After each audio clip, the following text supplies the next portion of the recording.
the water with his tongue as a dog lappeth, him shalt thou set by himself. Likewise, every one that boweth down upon his knees to drink. And the number of them that lapped, putting their hand to their mouth, were 300 men. But all the rest of the people bowed down upon their knees to drink water. See, this is the original 300. This is the real 300. All right. So what you got to know, the backstory on that is Gideon was nobody. Gideon was not a general. Gideon was not an officer. He wasn't a priest. He was nobody. He said it himself. He was the least of the families of the least of the tribes of I think it was it Gad? No. He says it as when him and the angel first meet. But he said he was basically the least in the family of his people, and they were the least of the tribes of his people. Oh, no, he was Manasseh. Manasseh, there we go. All right, so little Cupid B over there was the least of them. Which makes He sense. was not a general. So if you had 10,000 men at first willing to follow this non-general into battle, the Most High said, that's too many. I'm not going to have y'all Israelites saying that it was you that delivered you.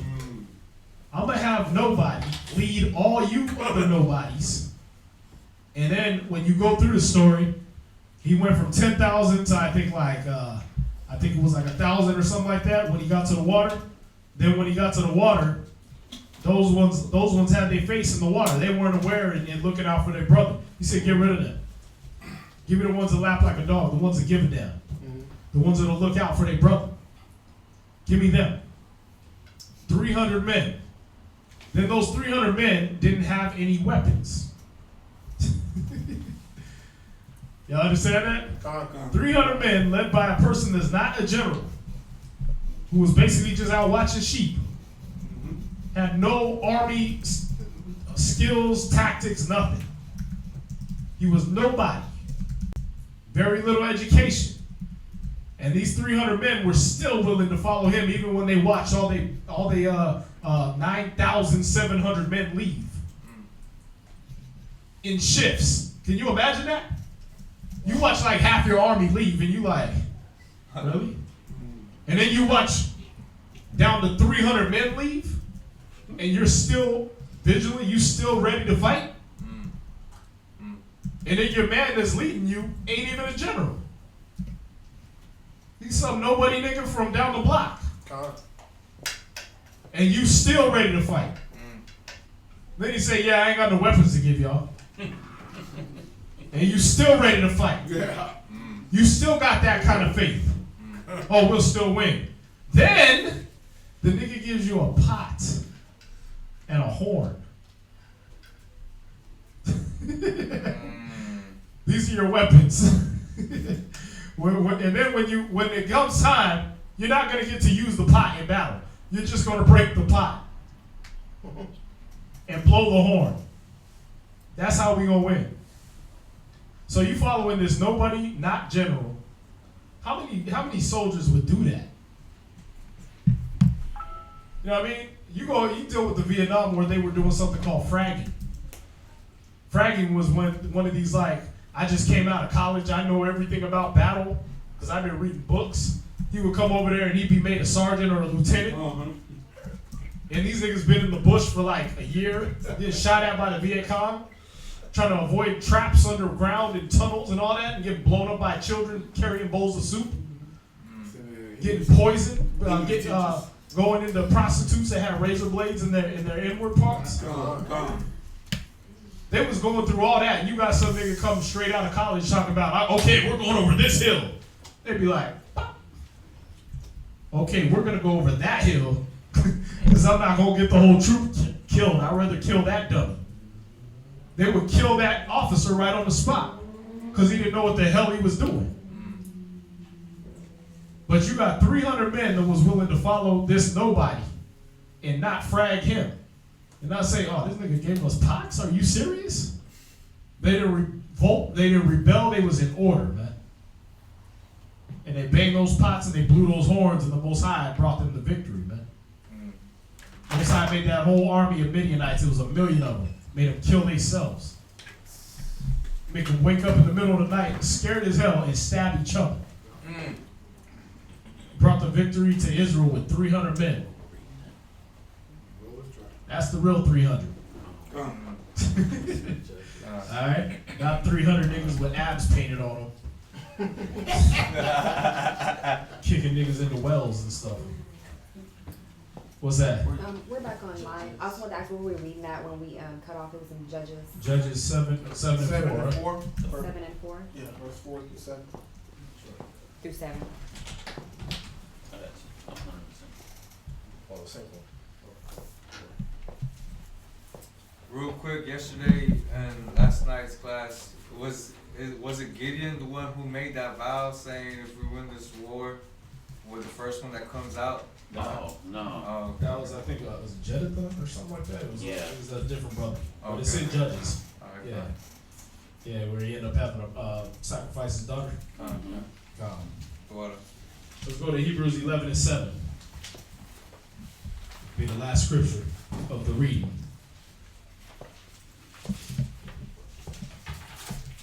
Hebrews chapter 11, verse 7.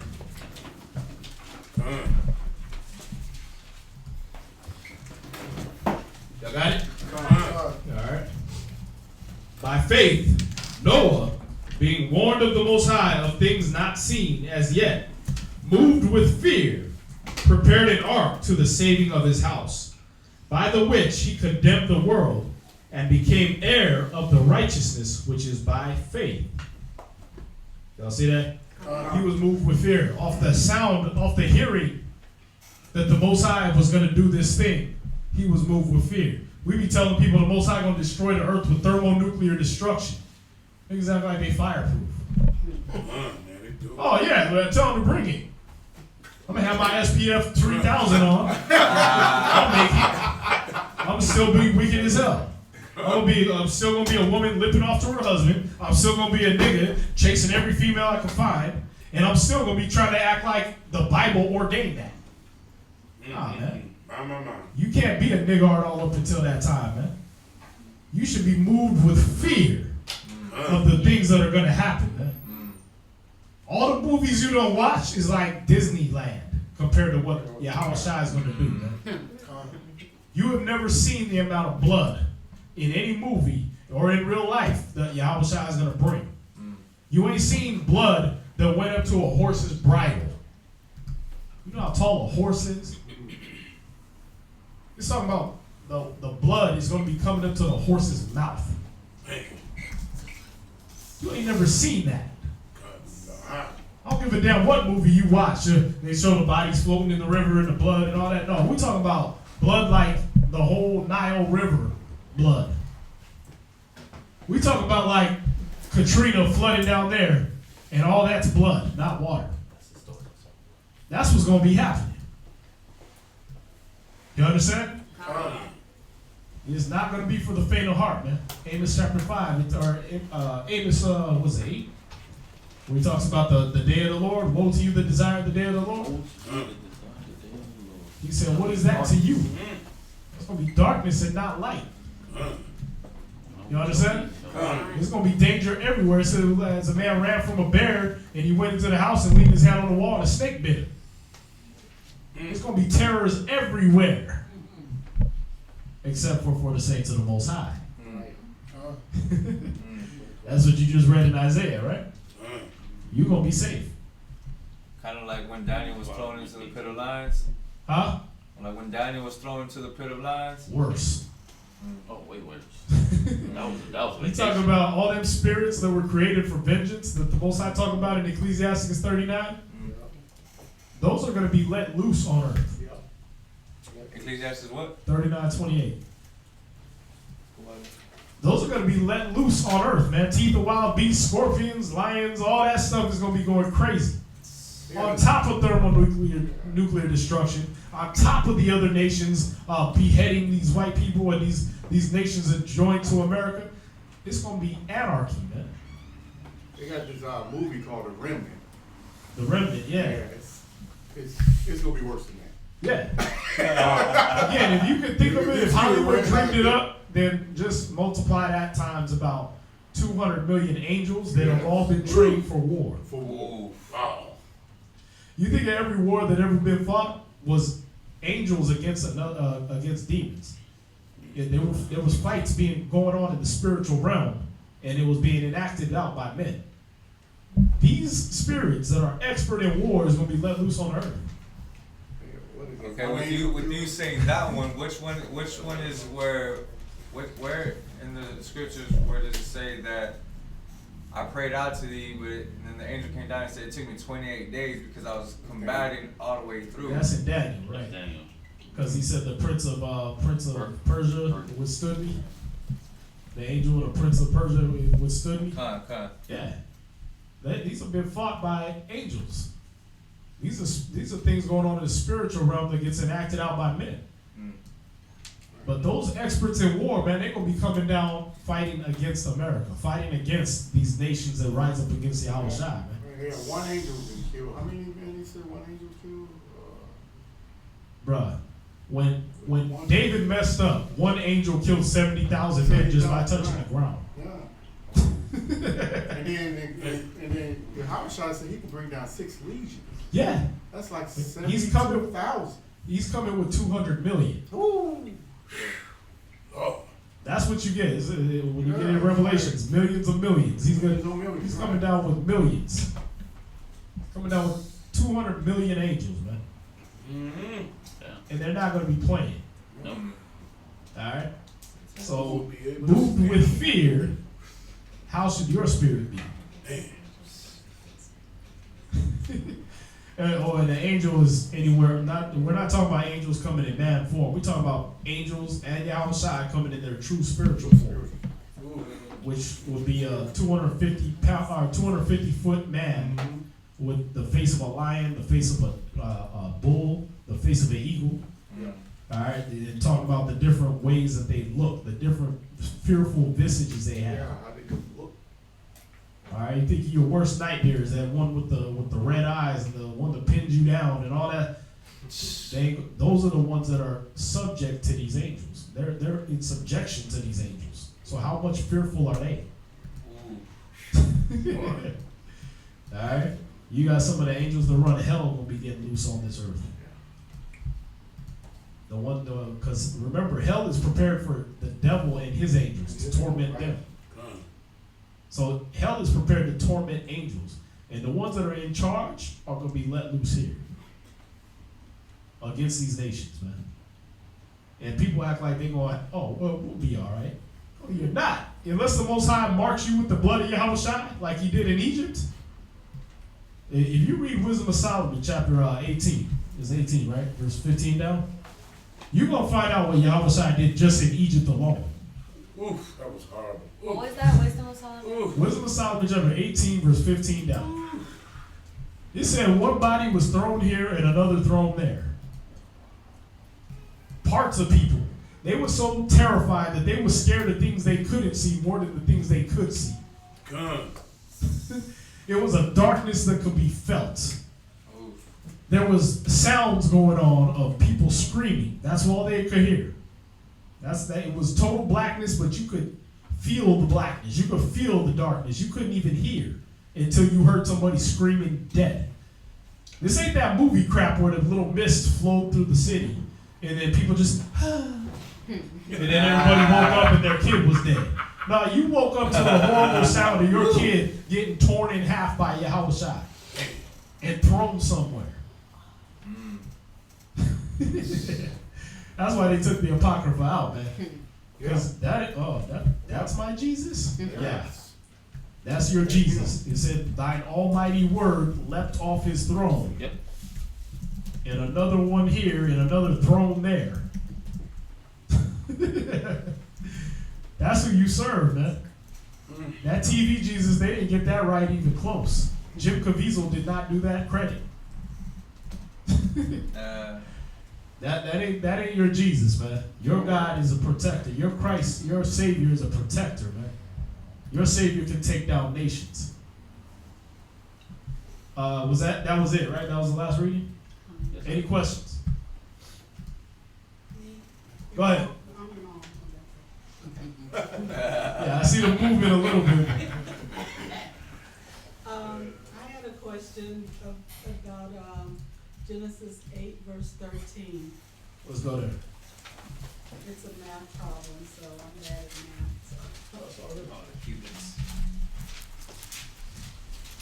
Oh, by the way, that ark, they found that. Come. All right, even the white man found it in the mountains of Turkey. All right, they went and did the little sonogram thing, where they had the little invention that can shoot the sound beams down into the earth, because they found some rock that looked like a boat anchor, but it was huge. And then they went and they found a part that looked like they're able to identify each part of the boat, like the center beam that goes down the middle, that holds all the other pieces together. All that's been found. All right, so that, again, these are all things you can fact check. Noah's Ark, you can fact check this. So what about that Turkey is like in a lot of war right now? What about it? Well, they found the ark and everything. Is it like a sacred land? Why are they fighting their land? Because they don't talk about the war in Turkey unless you like really talk to Turkish people.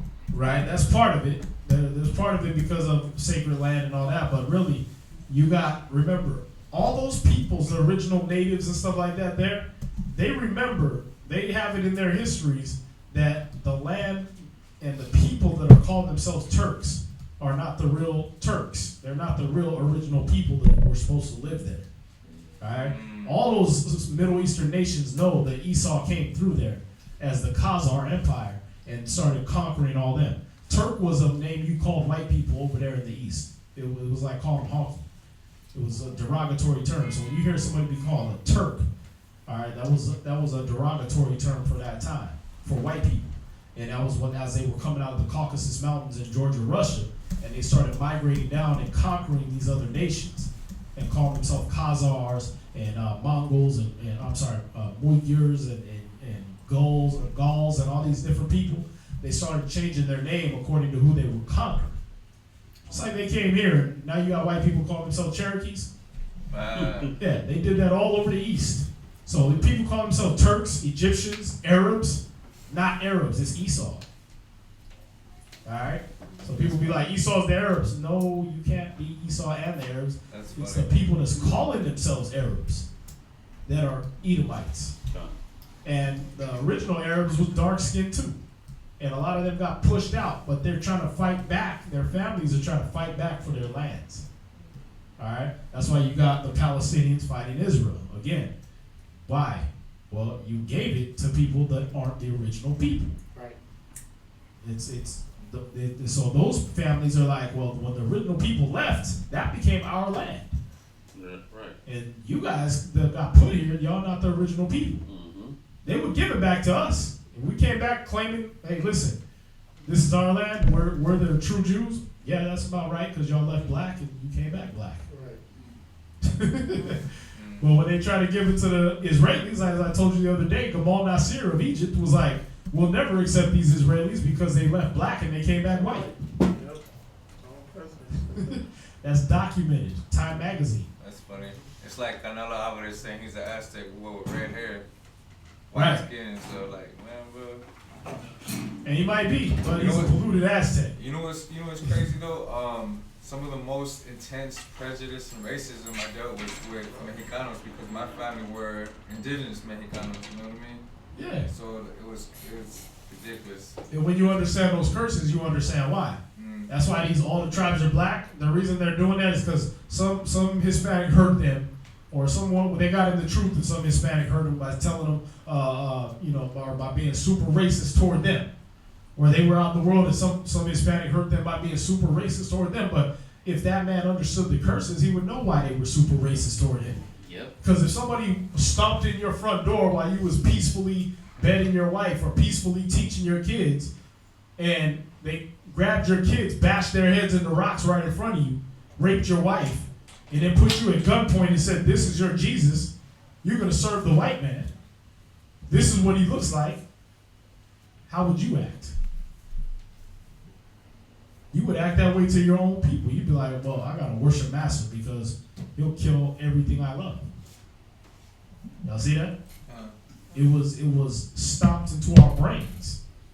Then Stockholm syndrome and all the Jim Crow laws, the Willie Lynch effect. I won't say the Willie Lynch letter because there was no such thing. But the effect is the same. It's true. Y'all understand? All those things play a part in psychologically destroying our people, man. And psychologically manipulating us into believing that they're our Lord and Savior and that we're nothing. So even your brother is nothing. Now you're carrying out the curses of Deuteronomy 28. Your eyes evil towards your brother. Huh? But yeah, that's what helped me account for it, because I grew up with Issachar my whole life. And it was like, damn, man.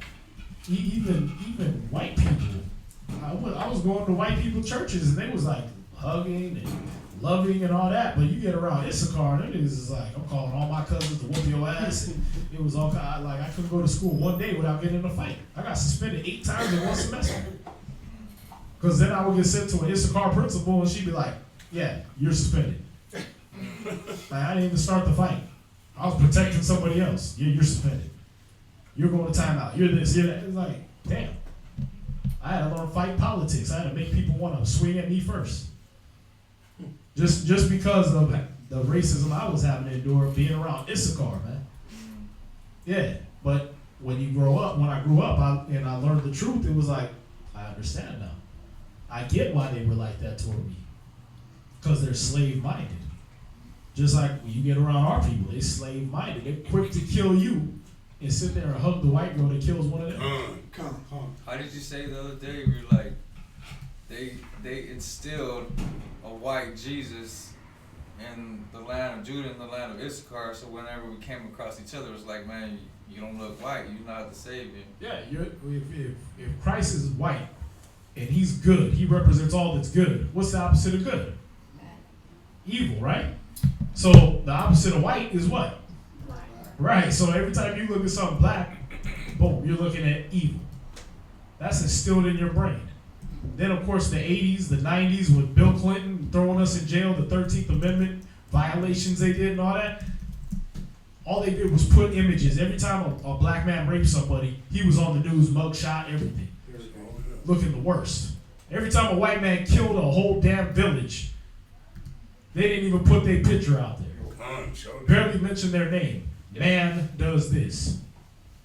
But as soon as a black man did it, it was black man does this. Mexican man did it, Mexican man does this. Make sure they say his name. Make sure he said every gruesome thing he did. Reenacted on cops and what's the other show they used to do that? America's Most Wanted and all that. Yeah. And they did the reenactments. And they made sure they cast everybody just right on that show. Oh yeah. If you was Mexican, they made you the darkest, most Spanish-speaking Mexican you ever saw. You was practically with a sombrero on TV. If you was black, they made sure you was the most niggardly black person they ever found. Biggest lips. Yeah, you was souped up lips, Kim Kardashian lips on there. With an Aunt Jemima bottle in your hand and everything. Eating corn and watermelon at the same time. That's like when we went to Maine, everyone was confused that he was even Mexican because they're like, well, Mexicans are little and dark. Wow. Sure, I just saw the tallest Honduran I ever seen. I've been to Honduras twice myself. And this one dude, he's working at the Dallas's place, and this dude was like 6 something. And I'm like, you Filipino like these guys? Because you the tallest Filipino I ever seen. He was like, no, man, I'm actually Honduran. I'm like the only Honduran in here. He was like the only person that wasn't Filipino in the whole place. But he still had the Asian look. So, but this dude's like, he's actually taller than him. You know what I mean? I'm like, you the tallest Honduran I ever seen in my life, and I've been there. You know what I mean? Philippines, I ain't been there, but Honduras, them niggas would be like 5'2", 5'3". Yeah. You know what I I used mean? to work with one. He Yeah. used to, he would have to sit on pillows while he drove. Yeah. Really dude. Yeah. And then once in a while, you know, there's one that looked like a big Benjamite, but this dude was Honduran. He was like 6'4", 6'5", and he looked like a tall version of him. You know what I mean? And talked deeper than Barry White. I was like, Oh whoa. wow. I was like, you're from here? He's like, yeah. You know what I mean? He took me to a place called Sambo Creek. Forgive the name, but that's what they call it, Sambo Creek, and that's the black neighborhood. And it's a bunch of people looking Judite and darker, and all speaking 100% Spanish. You would know them from a nigga that's walking down the street. But yeah, this dude, I'm like, because he looked like He looked like Superman. You know what I mean? And he got the light skin and all that stuff, so he ain't like the brother I seen down there. But said he's Honduran, man. Mother and father, both from there. But we come in all shapes and sizes, man. But when that hatred is instilled in you, all people gotta do is see what you look like. All they gotta hear is where you're from, and they hate you automatically, man. But that's the curse on Israel. Everywhere we go, proverb, byword, everyone's gonna hate you. Astonishment. They're gonna hiss and wag their head. You're gonna be in astonishment. That's like that, what you have in the bathroom, you have that little scripture there where it's like, they hated me, so of course they're gonna hate you. Yeah, that's what Yahweh said, man. Yeah. If they hated Christ, who was everything good and pure and innocent, was healing people, how you gonna hate a nigga that heals you? Or even worse, I don't know how black people hated a man that turned water into wine. Like, that nigga would be the Kool-Aid man to me. I'd be like, "What's up, Jesus? How you been? You want to come over? I got a bunch of water." You know what I mean? Like, how do you hate that? But that's what they did to him. They hung him on a cross, just like that. What verse is that one? That they hated me first. If they hate me, if they hate you, John no, first they 17. hated me. You got it? I think it's John 17. Let's see.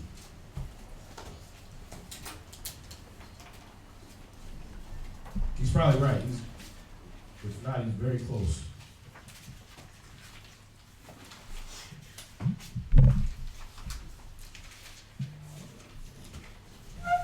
Yeah, 15 to 18.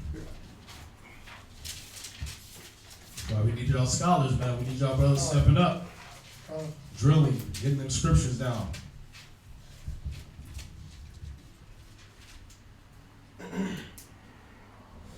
Alright, so we're done with the reading. If there's any questions on the topic, go ahead and shoot them over to YouTube if you're out there. If outside of the topic, again, you got the brothers' numbers that you can reach them at. All right. Can I get an answer to my question? Can I- Oh yeah, let me hear that again. I'm sorry. That's right. Genesis what? 8 verse 13. 8 verse 13. Genesis chapter 8, verse 13. And it came to pass in the 601st year, in the first month, the first day of the month, the waters were dried up from the earth. And Noah removed the covering of the ark, and looked, and behold, the face of the ground was dry. My que- That one? well, yeah, if I can finish my question. Yeah, go ahead. Uh, No, because you said it was a math question. I'm like, where's yeah, it? it is, if I can ever finish it. Yeah, go ahead. Since it was in the 601st year, is that the 601st year of the earth, or what 601st year was it? Because people before that were living to 900 and something years old. So how is this the 601st year of what? Let's see, we're at 13.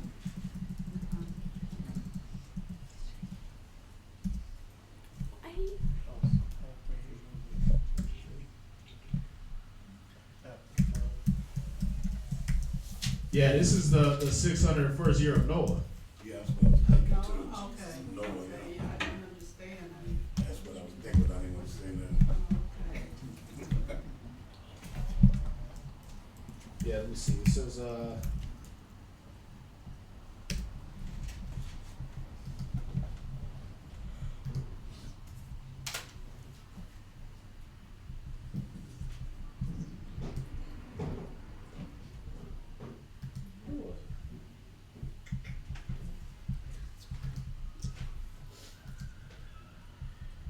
Okay, yeah, because he lived 950 years, so I guess he did have 600.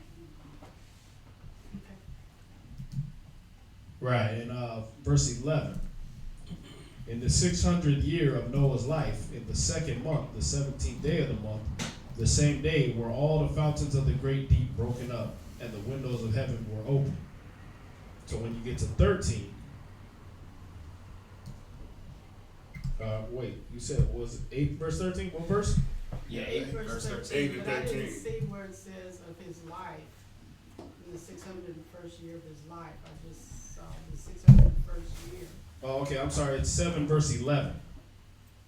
7 verse 11 says, in the 600th year of Noah's life, in the 2nd month, the 17th day of the month, the same day were all the fountains of the great deep broken up, and the windows of heaven were open. So there's waters that are kept under the earth that the Most High shuts off, and he opens them up and floods the earth, and he opens the windows of heaven, lets that water in. So you're basically in a reverse aquarium right now. Alright? So when you get to 8 verse 13, it says, and it came to pass in the 601st year, so he was 600 when it started, and then in the 601st year, in the 1st month, the 1st day of the month, the waters were dried up from off the earth. And Noah removed the covering of the ark and looked, and behold, the face of the ground was dry.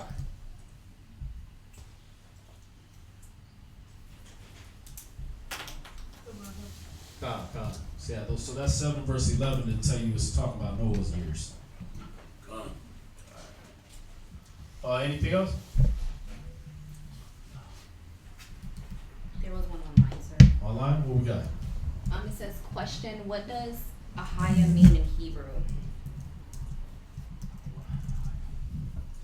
That's the thing. When you go into your Strong's dictionary or whatever, Ahayah, it means like, basically means he exists, existing one. And it says it's a derivative from the word Yahweh. That's how it is when you go into your Strong's. A lot of people have taken that in Exodus chapter 3 and said that that's his name, Ahayah, Ashar Ahayah. All right, because he said, I am that I am.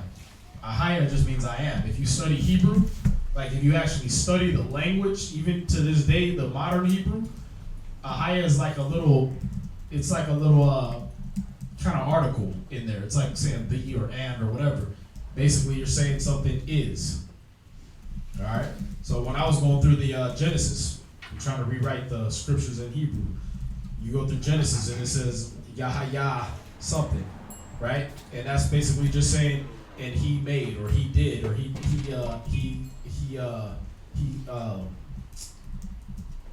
like it says the evening and the morning were the first day. Yahayah. Let me get it. I didn't memorize all the Hebrew. Let's get it right here.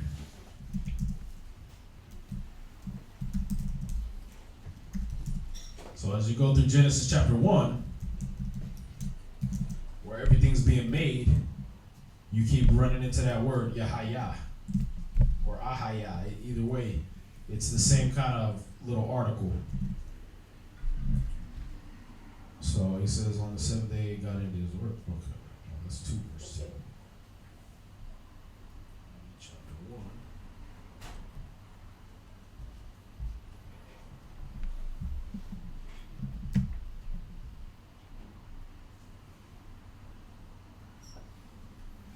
Okay, so we'll go to like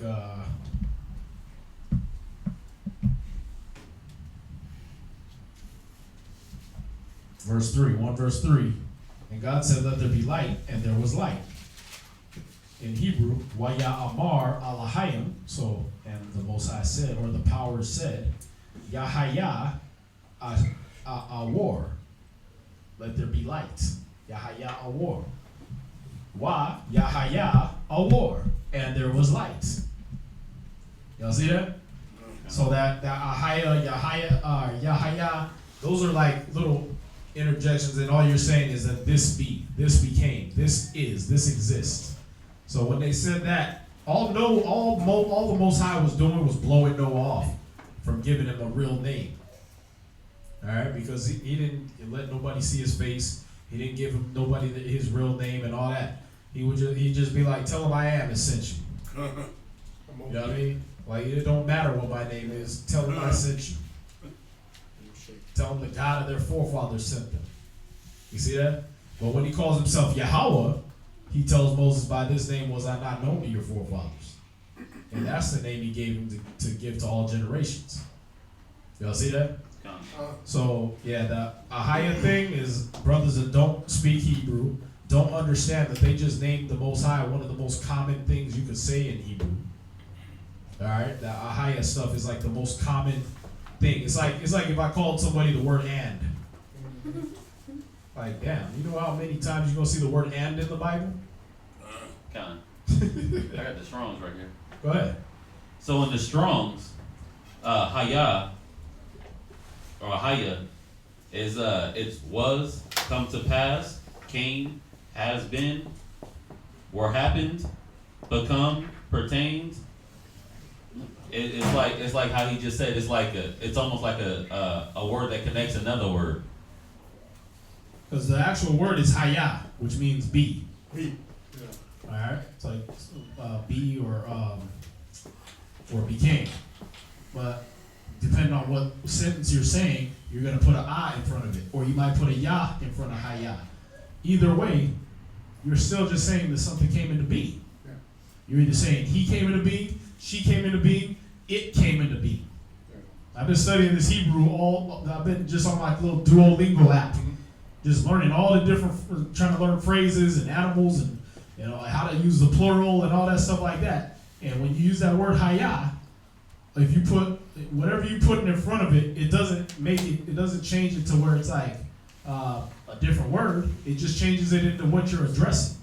You're either addressing a he, a she, an it, or them. That's how Hebrew works.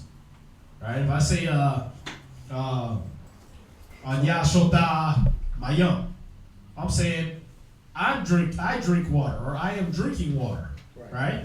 But if I say Anachnawa Shota or Shototh Mayam, I'm saying we are drinking water.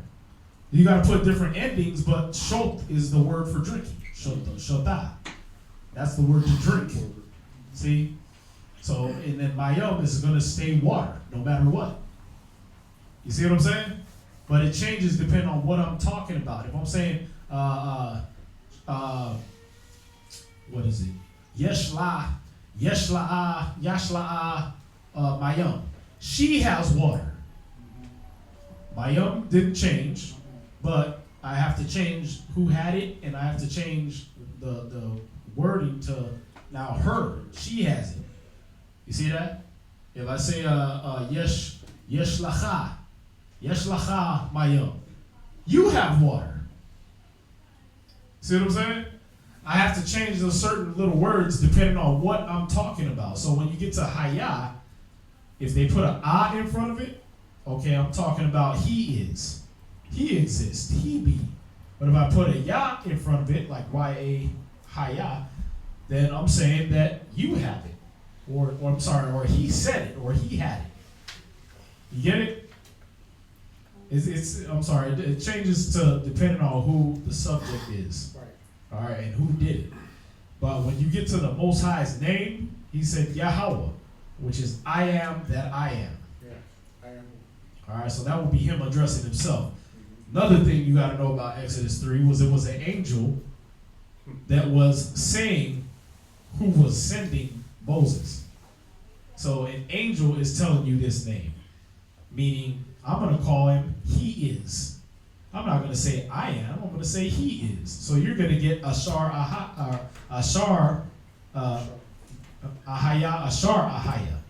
which is he be. He exists.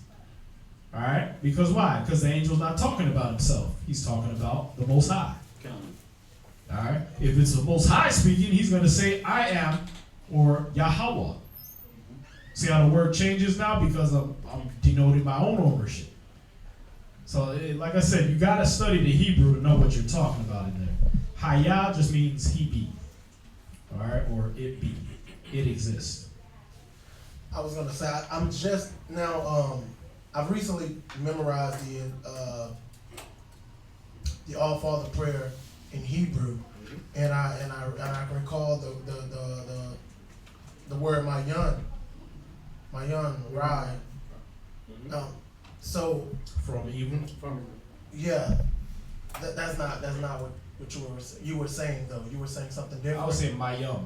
Mayam, not Mayam. Yeah. Mayam is from. Mayam is water. Water. Khan. Yeah.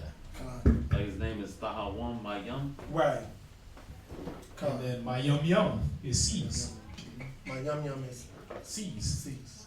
Right. So you put it, the yum on the end and you made it plural, or showing a multitude. So the different endings and stuff they attach to the words matter.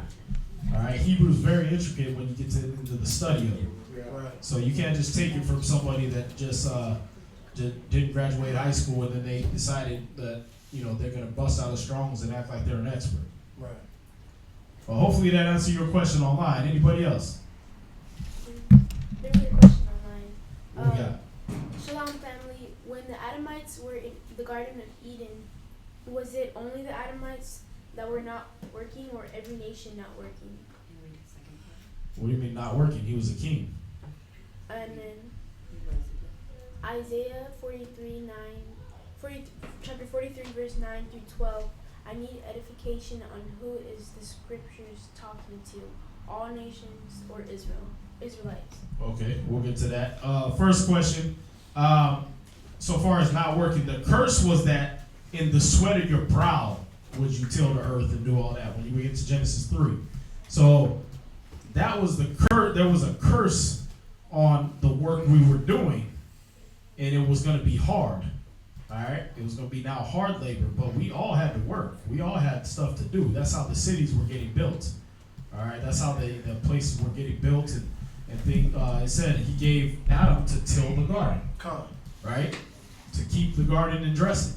So that's what his original job was. Let's see. Let's get there. Genesis 2.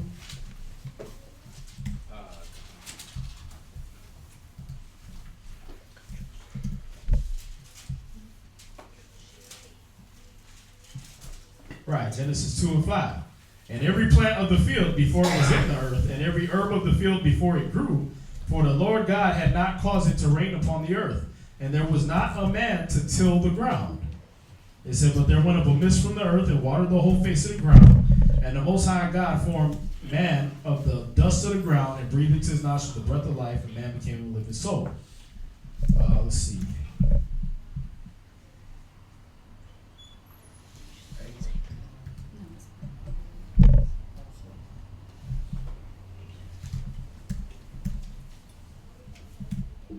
Right, there it is, 15.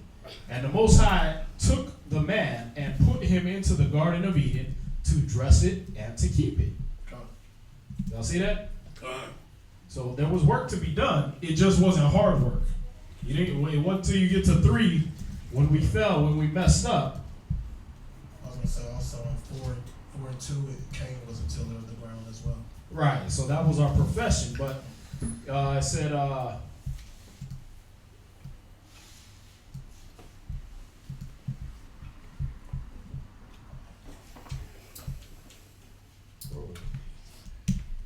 Right, and unto Adam he said, because verse 17, and unto Adam, this is 3 verse 17, and unto Adam he said, because thou hast hearkened unto the voice of thy wife, and hast eaten of the tree of which I commanded thee, saying, thou shalt not eat of it, cursed is the ground for thy sake. In sorrow shalt thou eat of it all the days of thy life. Thorns also and thistles shall it bring forth to thee, and thou shalt eat the herb of the field. In the sweat of thy face shalt thou eat it, or shalt thou eat bread, till thou return unto the ground. For out of it was you taken, for dust thou art, and unto dust thou shalt return. Right? So he didn't get cursed with the hard labor until after he partook in that fruit. You understand? But otherwise, he was still supposed to till the ground, keep the garden. There was still work. All right? But the question was what?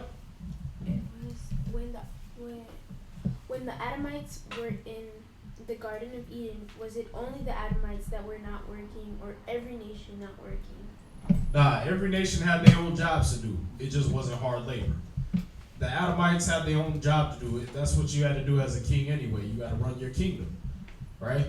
So they had a job to do. It just wasn't hard for Adam. It wasn't doing where when you went out in the garden, it was already watered. All you had to do is go pluck the fruit, pluck the pumpkins out, pluck the cucumbers out, right? You didn't have to sit there and dig in there with a hoe, and then you hit a rock, And then, you know what I mean, while you're planting, you're trying to reap, and you're digging in there, and you get a thorn stuck in your finger. You know what I mean? You weren't out there picking cotton. Right. You was out there just eating. You know what I mean? You pluck something and you eat it. But now you had to do it in the sweat of your brow, man. Now you had to work hard for it. Now the earth wasn't just gonna spit it out for you. No, now you gotta toil now. Y'all see that? So yeah, it was work. It was still work, but now it became hard work, hard labor. And then the other nations, again, they were in subjection to the will of Adam.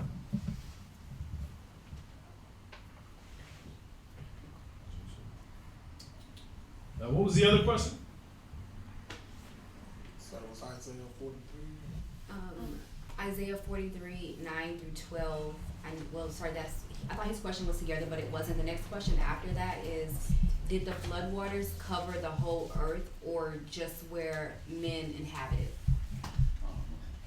The scriptures tell you it covered the whole earth. I would say it covered the top of the mountains. Top of the mountains. The scriptures tell you it covered the whole earth. Now you got to think, if it happened over in Turkey, right? That's where Noah landed. And we want to say, you know, because there's these white archaeologists and all that stuff, or people, kind of like the ancient aliens type people. Yeah. They want to say, oh, it just happened in a region, and that the way it was translated meant the whole earth of, at that time, like all the inhabited earth. You know what I mean? But why are there seashells being dug out of the rocks in Colorado mountains, more than a mile above sea level? Y'all understand? Yeah. You don't find these underwater crustacean shells stuck in no mountains unless that was once underwater. What's that? Which makes sense about how we are basically, like you say, a reverse fish tank. Right. Because when you say the water's poured in from the heavens. Yep. If you look at the word mayam, like you said, mayam is water. But basha mayam is in heaven. Right. It means like heavens. Right. So basha means to bind, to hold. So basha mayam means like an atmosphere of water. Right. But it's translated in heaven. Right. Or Shamayim. Shamayim is actually heavens. Right, heaven. So Ba is in the water, or in the heavens. In the heavens, right. Right? But when you read the creation, it tells you the Most High separated the waters from the waters. So you got all of these elements inside from the waters outside. Right. And then when you get to Noah, he opened up those windows of heaven and let those waters in. What's that? All right, a two-part trying to explanation or whatever. Was it the first time the floodgates of heaven were open? And second part was did the deluge happen when everything was still intact before the great earthquake? Yeah, everything was still intact. Yeah. The earthquake, remember, that was Pelag, and that didn't happen until after Noah. Right. He's one of Noah's descendants. So that whole cracking up of Pangea, that happened after Noah, and in Pelag's time.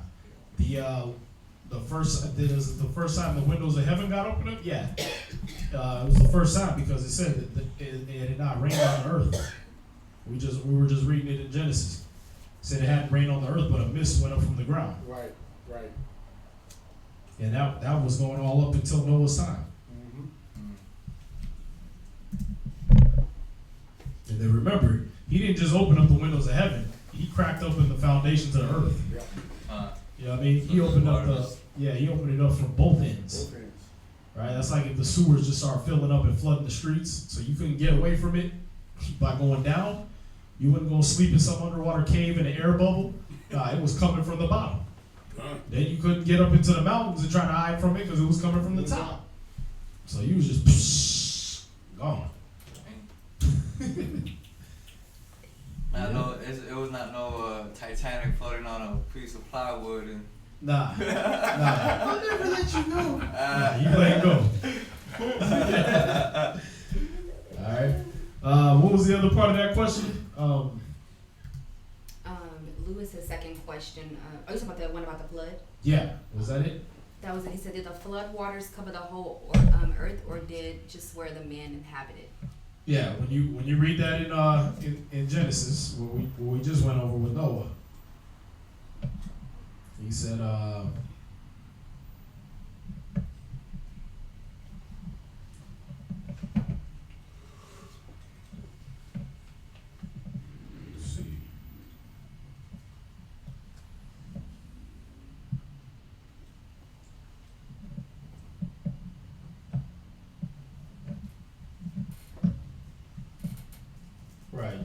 just about every part of Genesis 7.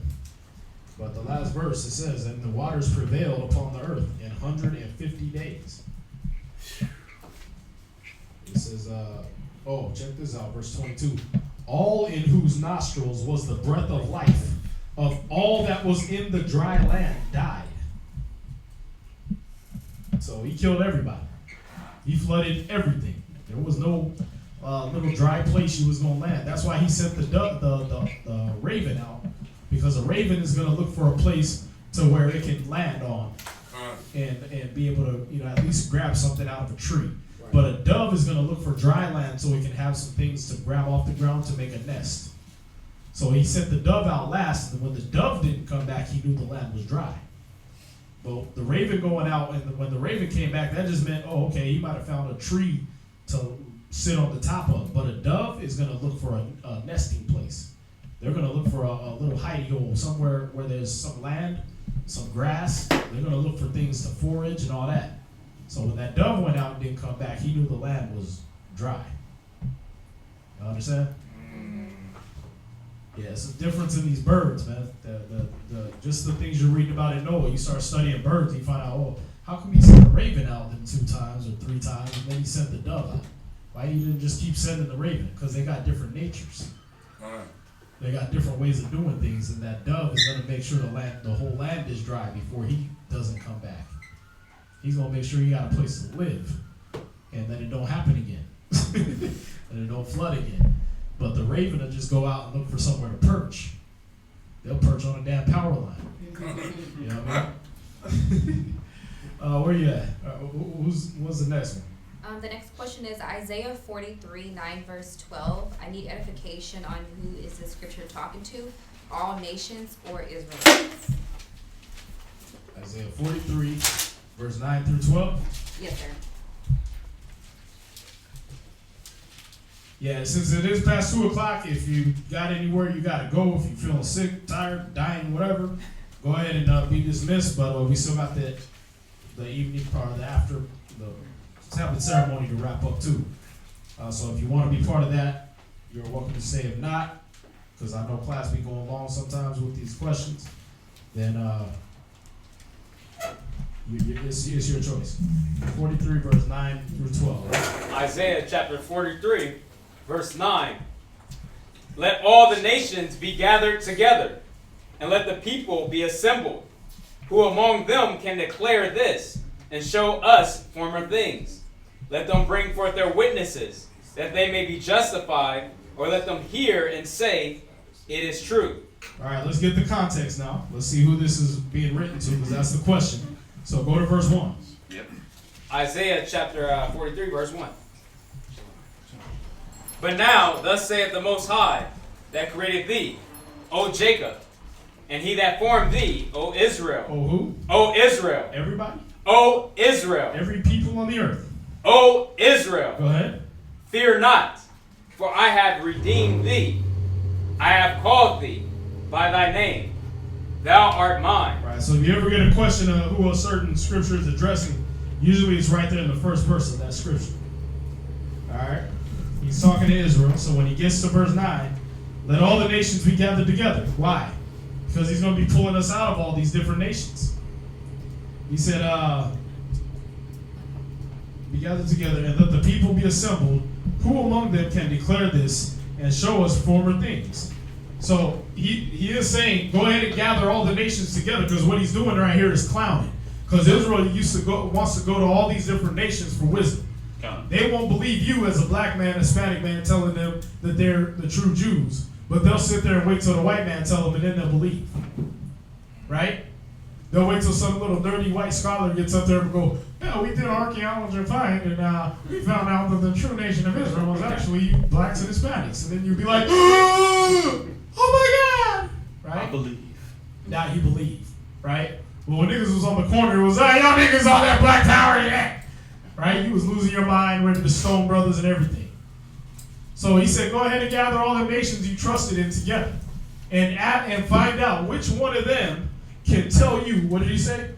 Which one of, who among them can declare this and show us former things? So go ahead and bring the past up for us. Every time every time you trust in these nations to tell you history, what do they tell you? Their story, his story, the white man's story, what the white man's version of history is. You get your smartest scholar, just came out of Harvard Law or Harvard College and everything like that, and he'll be telling you the white man's history on everything. Hey, do you know the history of ancient Israel, or the history of ancient Japan, or the history of China, the three kingdoms? Well, no, I know American history, or what America said about those people's history. So they'll be able to tell you about the Boxer Rebellion, right? But they won't be able to tell you about what's his name, Guan Yu, or Lu Fang. They won't be able to tell you about how China was founded and turned into three kingdoms and then turned into a republic or anything like that. All they can tell you is what the Americans' version of Chinese history is. Like as far as their dynasties go? Dynasties, any of that. They won't be able to tell you about the Wu, the Shu, none of those dynasties, but they'll be able to tell you all about what America's interaction with China was. Like I said, the Boxer Rebellion, 1800s, 1900s on up. But they won't be able to tell you about real Chinese history until you talk to an actual Chinese person. Y'all see that? And even anymore, they'll be able to tell you so far as what was put on them, not actual history. They won't be able to tell you, oh yeah, you know, way back, any Chinese emperor that ascended the throne had to declare that he was of the tribes of Israel. Why? Because they're only taught a certain amount of history. So the Most High is clouded us like, yeah, go to them. They weren't given the wisdom of the Most High. Go ahead and ask them about history. They're going to tell you his story. When you ask about the Japanese, all they're going to tell you is about karate, ninjas, samurais, and World War II. That's all they know. Made up crap, and then World War II. But ask about the Ainu people, the black people that got pushed by the Ottoman Turk Empire that invaded China, and the Mongoloid people that invaded China and pushed the Ainu people down into the southern Japanese island of Hokkaido. Ask them about that. Why? Because they're not given this wisdom. They weren't told by the Most High, study. You see that? I know it. Brothers up here know it. Brothers up here drop these things to you. But the Most High is telling you, go to them nations, gather them all together and see if they're going to tell you the real. If they're going to bring to you things of the past. Or if they're going to lie about it. Oh, why'd you go to Guatemala in the 80s? Oh, well, we wanted to establish a Dole and Chiquita and you know, build fruit and relations between the the Central Americans and America. Oh, really? So it didn't have nothing to do with what Hillary Clinton said when y'all was down there injecting niggas with syphilis and gonorrhea and letting them bleed to death out of their eyes? Well, yeah, we did some of that too. Yeah, okay, yeah, you did some of that too, right. That's the whole point they were down there. Y'all see that? But when you ask them, when you ask any of these nations to bring up things of the past, they just gonna lie about it. So the Most High is clowned because we keep depending on them to tell us former things. He said, let them bring forth their witnesses. Oh yeah, the sun's 93 million years old and it's how old? 50 billion years old. Get the hell out of here. What 50 billion year old told you that? Who was there when the sun was created and told you it was 50 billion years old? When's the sun's birthday, bro? I want to celebrate. See? Tell them to bring their witnesses. They ain't got them. That they may be justified. Or let them hear and say, it is true.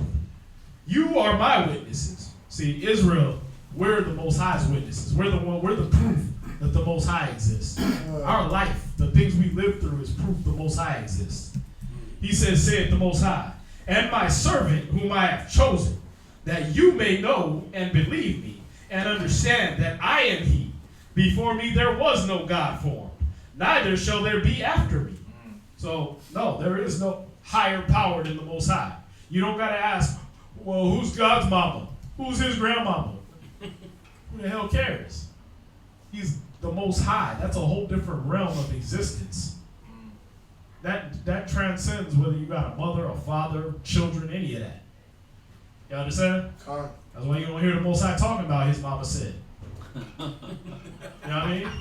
God. Well, why shouldn't we eat pork? Well, my mom said God. he ain't got one. Oh, boy. Alright? He said, I, even I, am the Most High, and beside me there is no Savior.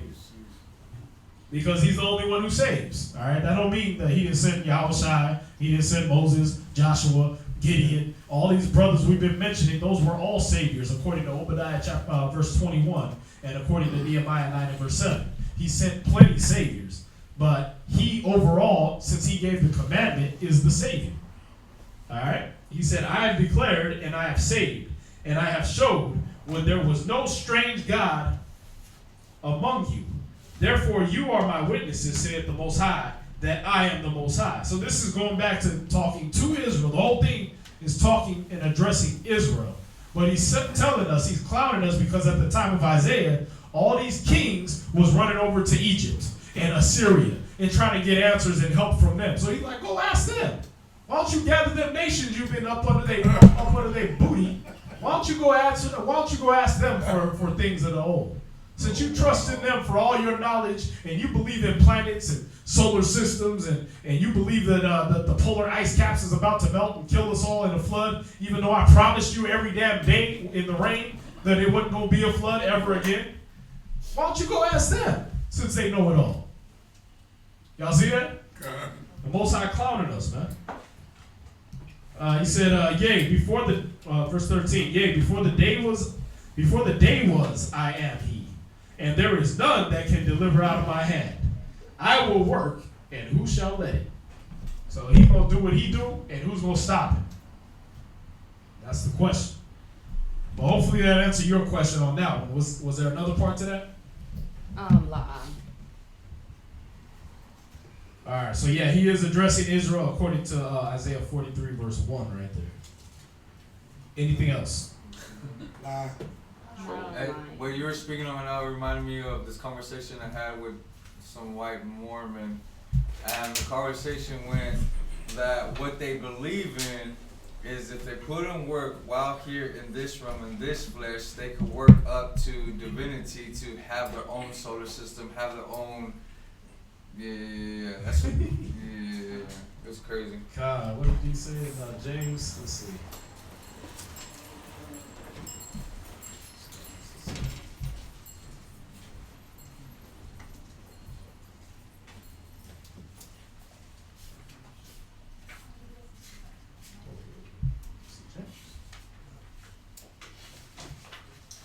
Yeah, James 2. Yeah, the fable.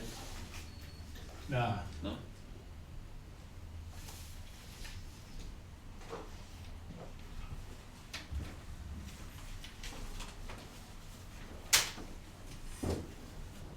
And also with the solar system, I was watching this thing.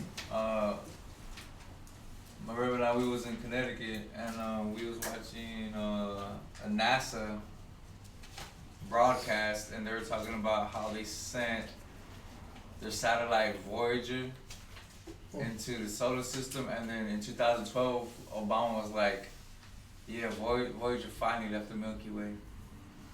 It's finally passed through." They sent it out during the 70s, and it took all this time and everything like that, gathering images of the planets and all that, the moons of the planets, so on and so forth, and then. So how was they getting all those images outside the Milky Way before that? If the Voyager just got out the Milky Way.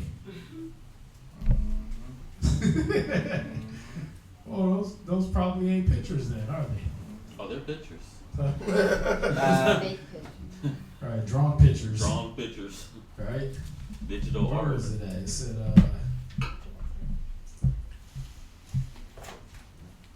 was like the birth of the coding and stuff like that, when everybody started making up their own things and stuff.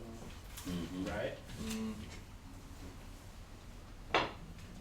I thought it was James 2 here, but basically you got works can't save you alone, you know what I mean? It gotta be faith and works. So you can have faith, but if you don't have works, it's in 2. But I was looking for the one specifically where he talks about even so faith, if it hath not works, is dead being alone. But they have works. They're thinking they're gonna get works, and that's gonna get them in, right? So yeah, your works ain't gonna save you alone. it gotta be coupled with faith. That's what all James 2 is about. But yeah, they think that's like the Catholics. They believe that, you know, after a certain amount of good deeds, you become a saint. Like, where's that at? The saints are Israel. You don't get to just be a saint just because, you know, Mother Teresa gave out some cans of beans to the homeless. That don't make you saint nothing. You know what I mean? Is it? I'm sorry. What was your question again? It was not No, necessarily it was just making a statement. Oh, okay. Yeah. Well, yeah, when you look at James 2, it's telling you, your faith got to be with works, but your works got to be with faith too. You know what I mean? They're one without the other is dead being alone. So definitely, basically what we're establishing right now is rebuttaling what the Mormons are talking about, but at the same time too, everything's just focused on Israel. Like, we're not gonna get our own solar system, we're not gonna get our own Jesus, and it's gonna be like, basically what they were telling me when I was having this conversation with them, it's gonna be a repetitious cycle of everything that's happening here, they could get to go and take somewhere else in their own Andromeda. Yeah, like and what? You're gonna go to Jupiter and start having sex with 9-year-olds and beheading your wife in the middle of a soccer field? Like, what the hell for? You can't even get it together down here. Why would he give you a whole solar system? You know what I mean? Okay. And then all you did down here was rape little kids and beat your head open with blades in the middle of the summer? Like, why would he give you a whole planet to do that on? Whole solar system. We messed up here. We gotta fix here. You just think they gonna crap all over the planet and the Most High is not gonna make them recompense that? Like, come on, man. He gave us this. We destroyed this. We gotta fix this.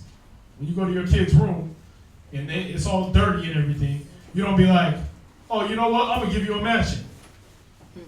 You have a dirty mansion? Hell nah. You can't even take care of your room. Right? Why would he as a loving father come down, see us filthy up this planet, eat all the filters out of it so it can't even clean itself, and then be like, oh yeah, here's another solar system. Destroy that too. So you can graffiti it up and smoke it up with weed and bong water. Get the hell out of here. That ain't gonna happen. Right? So you can turn a damn whole cave into a bong. This is ridiculous. That's it? There's one more that just came. Let's go. It says in Genesis 6:3 about man's lifespan. That's how it got limited, yeah. He said he was going to limit it to 120 years because the wickedness of man was increased continually. That's where it got limited to 120 years. So after Noah, he was like 950 years, then you start seeing men's ages going down to like 300, 200. Then, like David said, you'd be 70 years, maybe. You know what I mean? And now look at you. You know what I mean? Now you got kidney disease and diabetes and heart failure and everything like that. You're 40. You know what I mean? You get your midlife crisis is 20, or unless you're black, then that's old age. Like, damn, you made it through high school. Cops didn't kill you. A gang didn't kill you. Your rib didn't kill you. You old. How you think niggas is getting called OGs at 25? Yeah, man. Dang. that cracked me up. How you an original gangster? You 25. I worked at where I met her at in Minnesota inside the barbershop I was working at. This little moreno, he was like, I'm 25. Yeah. Walking around the streets, now I'm an OG. I was like, bro, what? Yeah, you an OG, you can't even write in cursive? Come on, man. But that's our people, man. That's the curse. That old age comes quick for us, man. He said your life is gonna hang in the balance all day long. Yes, sir. That it? That was the last. Yeah, Genesis 6:3 was where he limited man's lifespan. So after that, you didn't get no more 969-year-olds, 950-year-olds, none of that. Was that it? I actually have one question. Let's go. It was Ecclesiasticus chapter 7, verse 21. And it reads, let thy soul love a good servant and defraud him not of liberty. My question was, what did it mean to defraud the person of liberty? The 7th year, you were supposed to let the servant go. Remember, for the year of Jubilee. Okay, that's what this is with reference to. Right. What did you just I'm read? sorry, that was Ecclesiasticus chapter 7, verse 21.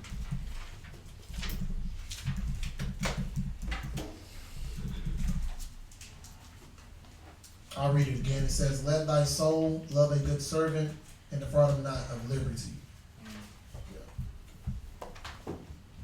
Also, because he's a good servant, he's doing what he's supposed to be doing.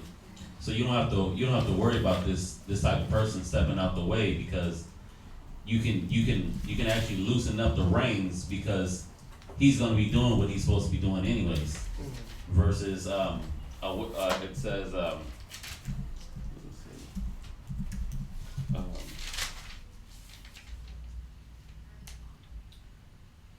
Well, keeping him under the yoke. Or yeah. Should be in that same The same. book, but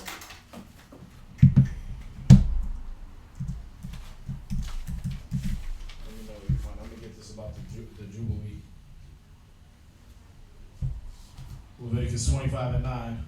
Then shalt thou cause the trumpet of the Jubilee to sound on the 10th day of the 7th month. In the day of atonement shall you make the trumpet sound throughout all your land.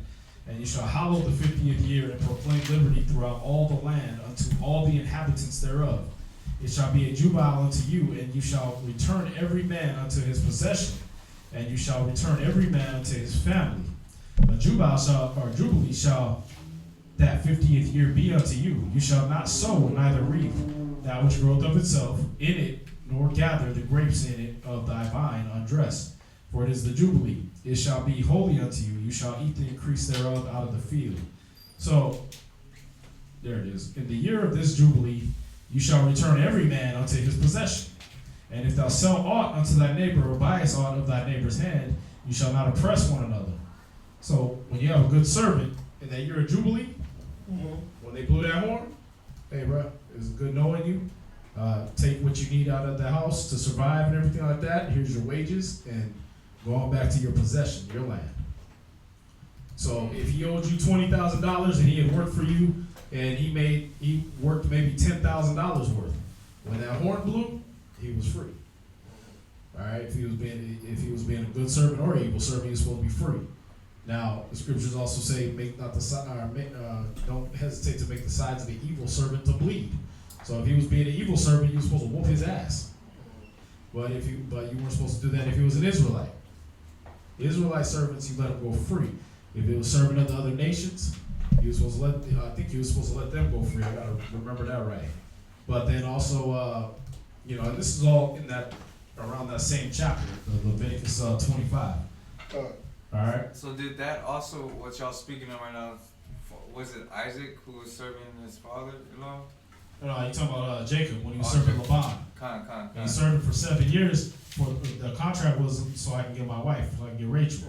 Laban switched him out, and then was like, well, it's our custom not to give the oldest daughter or the youngest daughter away before the oldest. So he had to work another 7 years. Just work with me another 7 years, and then I'll give you Rachel. They were following in the order of what y'all were reading on right now? No, that was Laban's own little made-up thing. Laban injected his own custom into there. You see that? But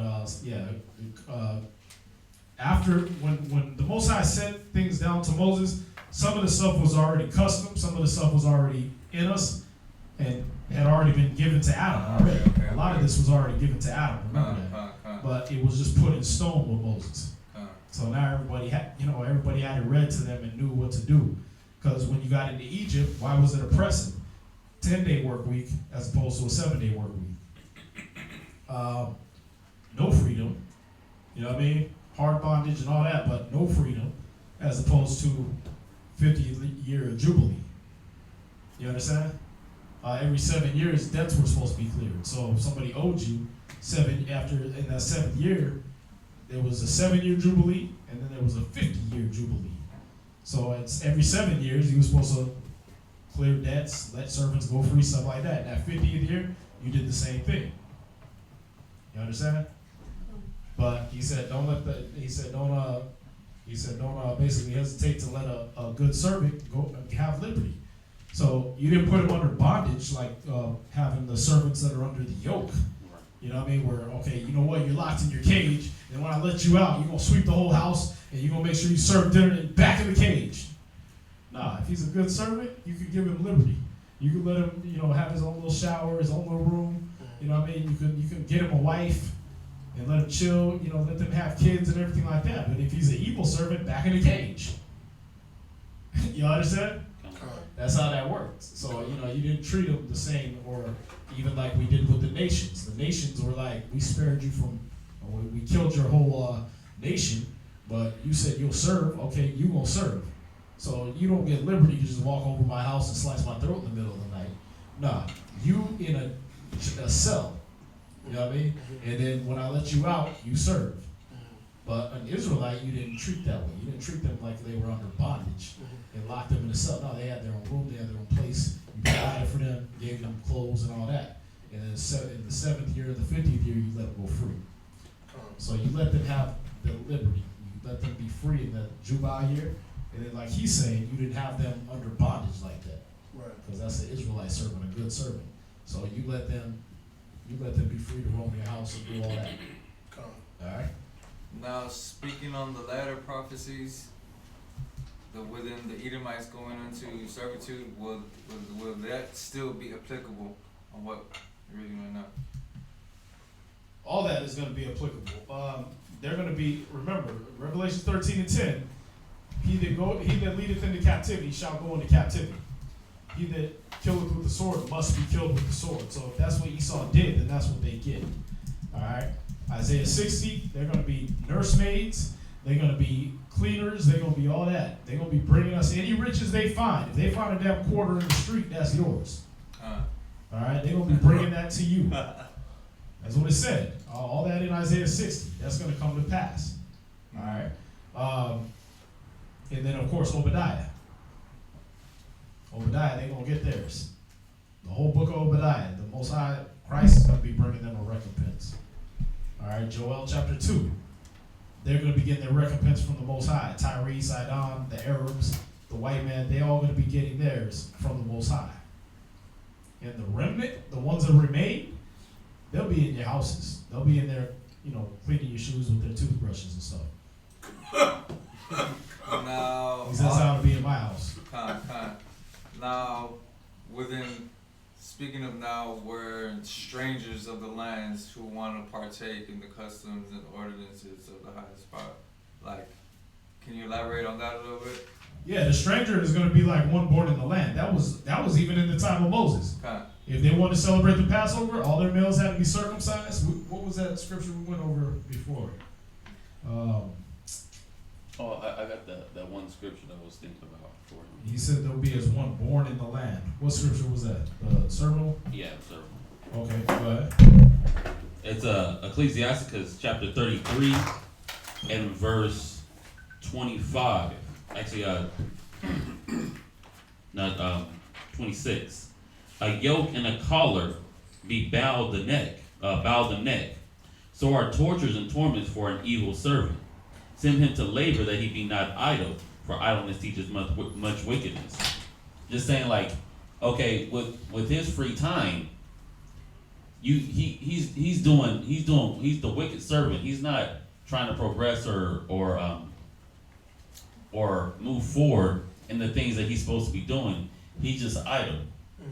So you gotta keep that servant more under wraps versus a good servant that's doing what they're supposed to be doing, and you can loosen the reins and let them have a little more liberty. That, you know, it's just that it was two-sided.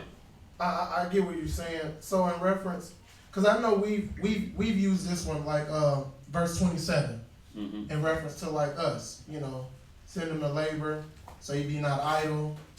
You know, for idleness teaches much evil. But in reference to the scripture that I was questioning about in chapter 7 verse 21. Could that also be, like he just said, applicable to this time? I mean, I know we don't have servants, but we serving one another type of thing, right? So like, could that also be No, that's talking about actual servants, not like we're the servants of the Most High. Okay. You're always going to be serving each other. You know, Right. That's until Yahushua comes back. You said that tarry one for another and stuff like that. You're going to be serving each other. Right. You know, the example of Yahushua washing our feet was that we do that one for another. Right. You know what I mean? So this one. yeah, it's not talking about us being as servants to each other. It's talking about if you have actual servants. If you got a business. Okay, so this is Yeah, if you got a business and you you got people working for you, or if you're because Most High does have rich people doing this work too. Right. They might have maids, servants, whatever. They got to make sure they follow the laws of the Bible. Give them their hire. Let them free at the end of the day. When we get in the kingdom, we're gonna have to treat our servants like this. You know what I mean? Mm-hmm. So all that's gonna apply back as it did back then, and it'll apply now. Your question was what? Because I have the scripture right here. If the other nations, if they come, it says right here, Exodus 12:48, and when a stranger shall sojourn with thee, and will keep the Passover to the Most High, let all his males be circumcised, and then let him come near and keep it, and he shall be as one that is born in the land. For no uncircumcised person shall eat thereof. One law shall be to him that is homeborn, and unto the stranger that sojourneth among you. So if they come in our land, they gotta get circumcised. If they want to do the Passover with us, because you always got, some other nation that wants to be like us. Okay, cool. Then you gotta go through what we go through. You gotta get the circumcision. You gotta come in and do the Passover with us. All right, that's how it's gonna be when we have our land back. And where is it? Tabernacles. This one's in, I think, Ezekiel. So with that also being said, the strangers of other nations coming into the nation of Israel, if and only if abiding by the law, statutes, commandments of Yahweh, particularly if they're male, would they be able to marry the daughters of Israel? Would it be frowned upon? How would that go? All the same ancient rules are going to apply to certain nations that were outlawed from us dealing with them. We're not going to be dealing with them. We're not going to be. And again, in the kingdom, remember, we're going to be remembering. We're going to all have the knowledge that like the brothers that are teaching have, and then some. So we're going to know that Elam sat by and watched us go into slavery. You know what I mean? They didn't lift a finger. The white man put us in slavery. The Arabs put us in slavery. Which one of these nations are anybody going to want to marry? They all sat around while we was being oppressed. Nobody came to rescue us. Deuteronomy 28, no man shall save you. So all these people had military might. The Koreans can blow up the entire earth 12 times over. They ain't lifted a finger to save not one nigga. I'm going to remember all that. I'm not giving my sons and my daughters to people like that. I'm going to remember when they was sitting there eating live octopus and letting the octopus tentacles suck on their face while they was eating them alive. I'm going to remember all that. And I'm like, no, my son's not married your nasty ass octopus eating daughter. Sorry. She can like all the ding-a-ling she likes, but she gonna have to get it from another Korean because my son ain't putting it in there. You know what I mean? I've been seeing them videos, a little Chinese lady that's eating the things that look like they like some underwater sea things, but they look like a penis, and she biting the whole tip off and letting it squirt all in her mouth and everything. Oh yeah. You ain't doing that to my son. It's like a sea urchin. Yeah, you ain't biting my son's penis off and doing all that. Hell nah. Just because you want to make a YouTube video? Hell nah. You know what I mean? I watch what they sons do and everything like that, having sex with all these different type of animals and everything. You ain't treating my daughter like that. You know what I mean? The Arabs over there having sex with cows in the middle of the street and everything. No, you're not doing my daughter like that. Sorry. You do that in Arabia. Nah. You know what I mean? You go back to, actually, you get put to death for that because they're going to all be under our laws. Yeah, but check this out. Zechariah, chapter 14 and verse 16. Say it again. Zechariah 14 and 16. Zechariah chapter 14, verse 16. And it shall come to pass that every one that is left of all the nations which came against Jerusalem. See, everyone that's left of all the nations that came against Jerusalem, go ahead, shall even go up from year to year to worship the King. See, they're going to come up from year to year. They're going to be coming to Jerusalem. That's why it says our gates are going to be open continually. Go ahead. The Lord of hosts, and to keep the Feast of Tabernacles. They're going to keep the Feast of Tabernacles, and these are the nations that came up against Israel. Most High going to make them, he's going to rub their face in it year by year. Go ahead.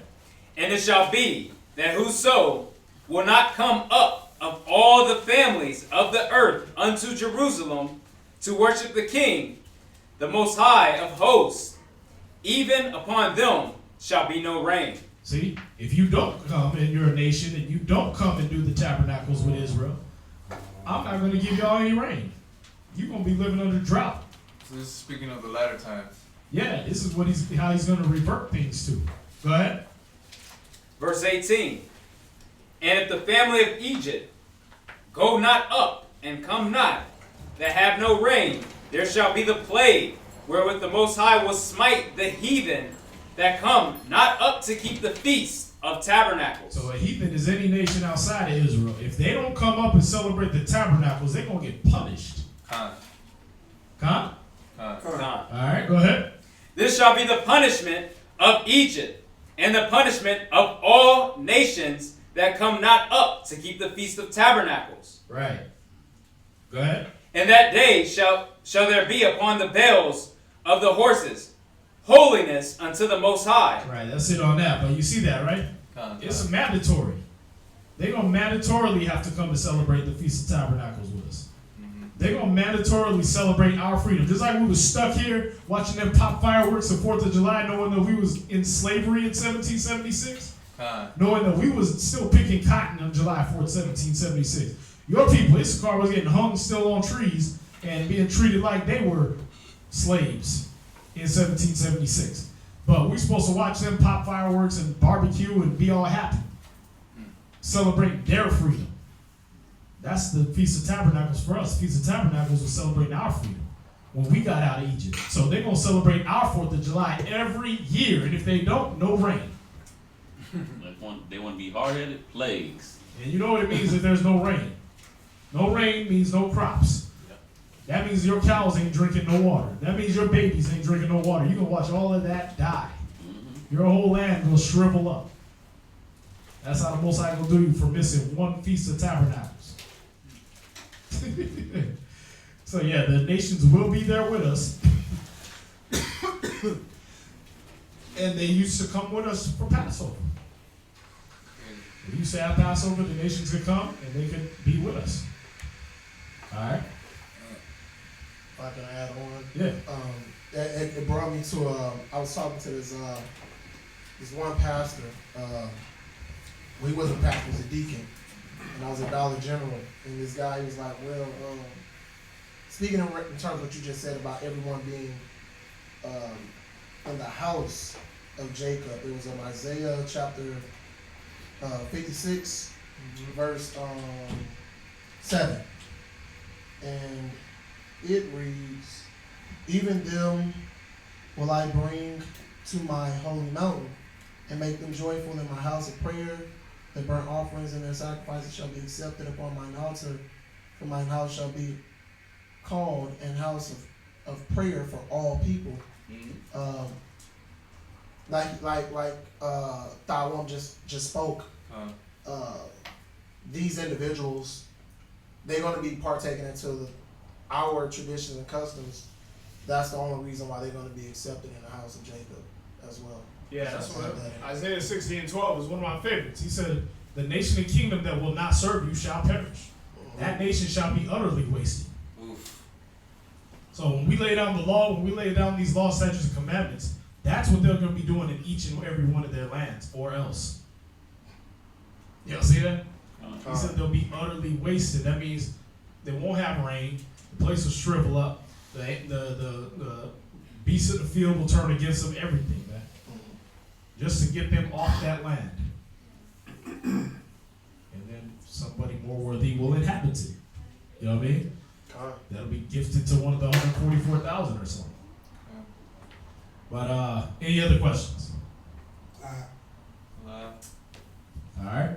So with that, we're going to conclude class, and we're going to set up the rest of the Sabbath ceremony prayers. So thank you for joining us.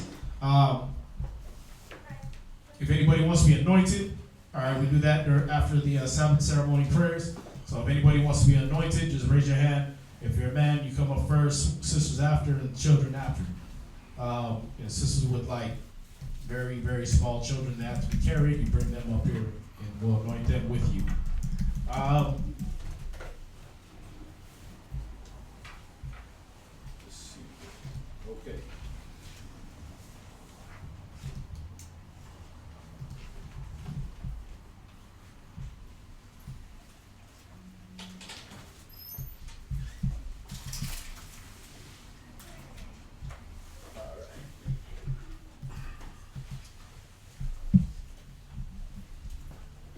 All right, so I imagine Wapanya Hakudam, rise and face the east.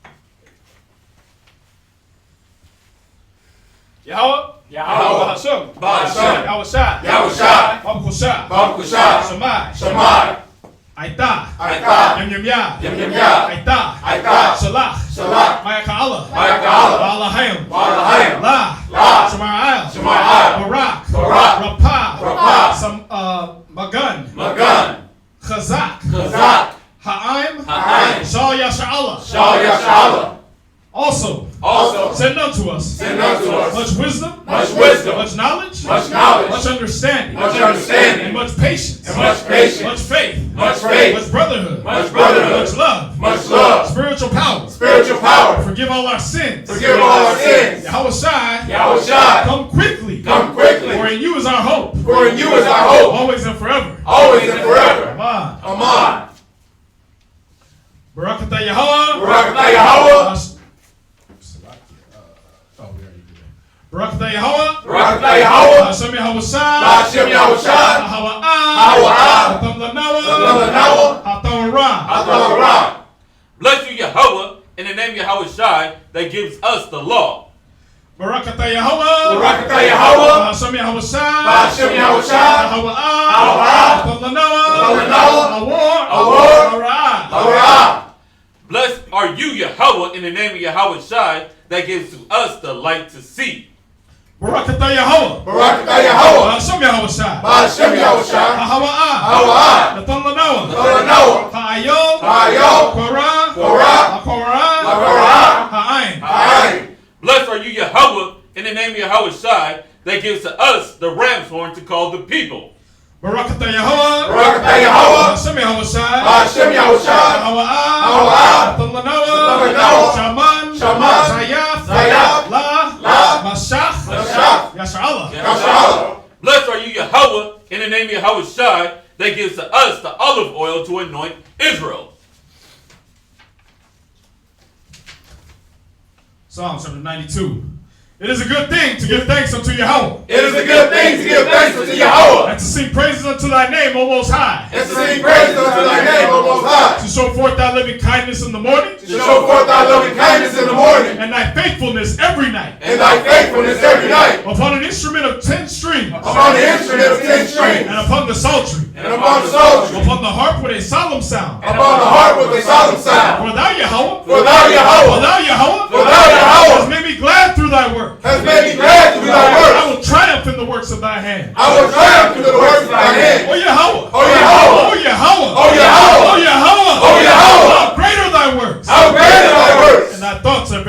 And thy thoughts are very deep. A brutish man knoweth not. A brutish man knoweth not. Neither do a fool understand this. Neither do a fool understand When this. the wicked spring as the grass. When the wicked spring as the grass. And when all the workers of iniquity. And when all the workers of iniquity do flourish. do flourish. It is that they shall be destroyed forever. That they shall be destroyed forever. But thou, Yahweh, Yahweh, are most high forevermore. are most high forevermore. For lo thine enemies, O Yahweh, For lo thine enemies, O Yahweh, for lo thine enemies shall perish. for lo thine enemies shall perish. All the workers of iniquity All the workers of iniquity shall be scattered. shall be scattered. But my horn But shalt thou exalt. shalt thou exalt. Like the horn of a unicorn. Like the horn of a unicorn. Shall be anointed with fresh oil. Shall be anointed with fresh oil. Mine eye also shall see my desire on my enemies. Shall see my desire of my enemies. And my ears shall hear my desire. Shall hear my desire Of the wicked that rise up against me. of the wicked that rise up against me. The righteous shall flourish like the palm tree. The righteous shall flourish like the palm tree. He shall grow like a cedar in Lebanon. He shall grow like the cedar in Lebanon. Those that be planted in the house of Yahweh Those that be planted in the house of Yahweh shall flourish in the courts of our power. shall flourish in the courts of our power. They shall still bring forth fruit in old age. They shall still bring forth fruit in old age. They shall be fat and flourishing. They shall be fat and flourishing. To show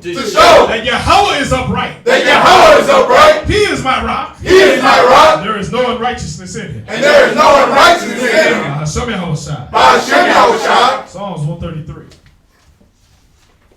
Shayar. Shayar. Hama'alwa. Hama'alwa. Adawad. Adawad. Hana. Hana. Atawad. Atawad. Hamad. Hamad. Ma'ayam. Ma'ayam. Shabbat. Shabbat. Achim. Achim. Gam Yachad. Gam Yachad. Kashaman. Kashaman. Hatawad. Hatawad. Al-Hara'ash. Al-Hara'ash. Garad. Garad. Al-Hazakwan. Al-Hazakwan. Zakwan. Zakwan. Aharon. Aharon. Shayaran. Shayaran. Apayah. Apayah. Madawatyawa. Madawatyawa. Katal. Katal. Karamwan. Karamwan. Shayara. Shayara. Al-Hararya. Al-Hararya. Sayawan. Sayawan. Kaya. Kaya. Sham. Sham. Tazawa. Tazawa. Yahweh. Yahweh. Af. Af. Abaraka. Abaraka. Kayayim. Kayayim. I will lum. I will come. Hashem Yahushua. Hashem Yahushua. Kawara. Kawara. Kamya. Kamya. Aman. Aman. Psalm chapter 133. Behold, how good and how pleasant it is for brethren to dwell together in unity. It is like the precious ointment upon the head, that ran down upon the beard, even Aaron's beard, that went down to the skirts of his garment, as the dew of Hermon, and as the dew that descended upon the mountains of Zion. For there the Lord commanded the blessings, even life forevermore. By Hashem Yahushua. By Hashem Yahushua. Yahweh. Yahweh. Hashem. Hashem. Yahushua. Yahushua. Raklanawa. Yasha'Allah. Ahayah. Ahayah. Safari. Safari. Turn to face the east, or turn to face the right. Yahweh. Yahweh. Hashem. Hashem. Yahushua. Yahushua. Raklanawa. Yasha'Allah. Yasha'Allah. Ahayah. Safari. Safari. Third. Yahweh. Yahweh. Hashem. Hashem. Yahushua. Yahushua. Raklanawa. Yasha'Allah. Yasha'Allah. Ahayah. Safari. Safari. Safari. Yahweh. Yahweh. Hashem. Hashem. Yahushua. Yahushua. Raklanawa. Yasha'Allah. Ahayah. Ahayah. Safari. Safari. Third. All right, so all we did was say, God in the name of Christ, blessings to us and to the house of books. And we said that to all the four corners of the earth to bless every school, every brother and sister, every camp teaching this word in truth and sincerity and love toward the Most High Christ and their people. All right. So go ahead and face the front.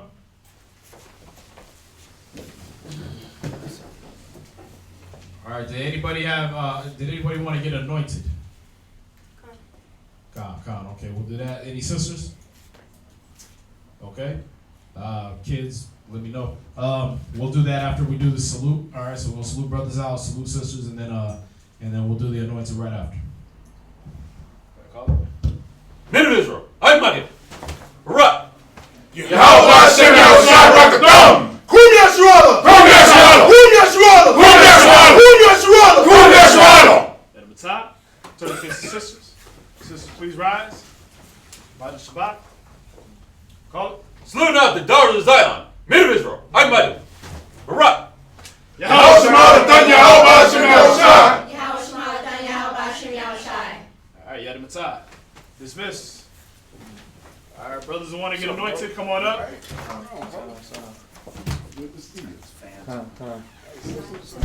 I'm running. Okay, so okay, go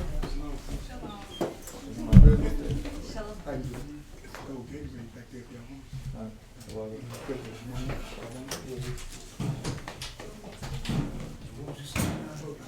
Yeah. So do you want to fly or do you keep the Bible on cop? The Most High is my rock. TK. Rock. The Most High is my rock. The Most High is my rock. My rock. The Most High is my rock. In the name of Messiah, the Most High is my rock. The Most High is my rock. My rock. The Most High is my rock. Yeah. The Most High is my rock. I keep my Bible on top. The Most High is my rock. No time for cupcake in the